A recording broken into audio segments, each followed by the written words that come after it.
Për eliminimin e Ermir Dedjas, i cili u vra mëngjesin e të martës në Durrës, kanë bashkëpunuar edhe shtetas të huaj. Në këtë përfundim ka arritur grupi hetimor i policisë, të cilët kanë shpallur në kërkim 2 persona, njëri prej tyre nga Maroku. Ky fundi dyshohet se ka sjellë në Shqipëri këtë makinë tip Seat një ditë para ngjarjes, e cila u përdor nga vrasësit.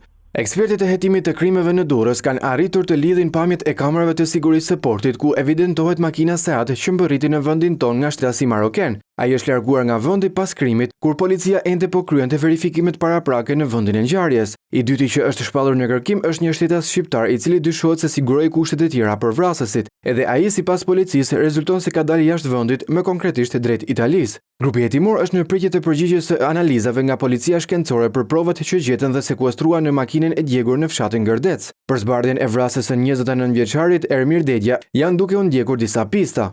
Hetuesit janë duke verifikuar tek e shkuara e të riut për të gjetur të dhëna që mund t'i ndihmojnë. Ermir Dedja rezulton personazh i njohur për policinë. Në 2015 u arrestua pasi i shiti drogë një grupi që synonte ta trafikonte në Kosovë. 2 vite më vonë u arrestua sërish, këtë herë për përkrahjen ndaj Ismail Nuredinit, autor i një plagosjeje në Shijak.